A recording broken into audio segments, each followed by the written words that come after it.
అయినా క్రైస్తవ్యంలో ఈ కొత్త వరవడి ఎందుకు వచ్చింది?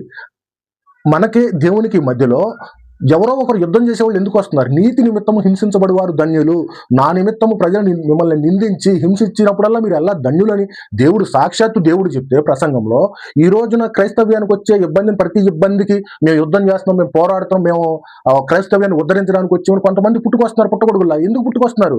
మళ్ళీ పేరేంటి? జర్నలిజం అంటున్నారు. మెడలో ఏమో క్రైస్తవం పెట్టుకుంటున్నారు. ఏంటి గేమ్? ఏంటి? ఎందుకు అవుతుంది అసలు ఈ గేమ్? కనిపెట్టండి.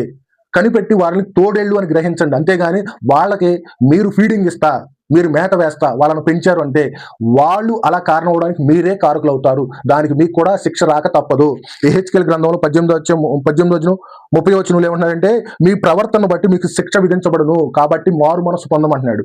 మీరు ఒకవేళ అలాంటి తోడేళ్లకు గనక ఫీడింగ్ ఇస్తే, లైక్ చేసినా, షేర్ చేసినా, కామెంట్ చేసినా, ఫండ్ రిలీజ్ చేసినా, అది ఎలాంటి ఫీడింగ్ అయినా కావచ్చు, అది వాళ్ళు చేసే తప్పులో మీరు కూడా పాలు పంపులు పొందుతారు, ఖచ్చితంగా పొందుతారు. దానికి మీకు శిక్ష రాక మానదు. ఎందుకంటే వాళ్ళు మాట్లాడేది బూతులు మాట్లాడతారు. హేతు అడిగినప్పుడు సాత్వికంతో సమాధానం చెప్పమంటే మార్ఫింగ్లు చేస్తున్నారు. 3 నీ కుడి చేత్తో చేసింది ఎడం చేత్తో ఇచ్చేది తెలియకూడదంటే అన్ని పబ్లిక్ చేస్తున్నారు. 3 4వది నీతి నిమిత్తం హింసించబడి వారు దాన్ని సాక్షాత్తు దేవుడు చెప్తే, దేవుడి మాటని పక్కన పెట్టేసేసి మీకు మధ్యలో మేము పోరాడతాం, క్రైస్తవ్యాన్ని క్రైస్తవానికి ఏదో నష్టం జరుగుతుందని పోరాడతాం అంటే, వీళ్ళందరూ కూడా గొర్రె చర్మం వేసుకున్న తోడేళ్ళు. కనిపెట్టకపోతే ఖచ్చితంగా నష్టం, గుర్తెరుగు. పూర్తి వీడియో కోసం కామెంట్లో పింగ్ చేయబడింది లింక్, దాన్ని క్లిక్ చేసి చూడండి, పూర్తిగా మీకు అర్థమవుతుంది.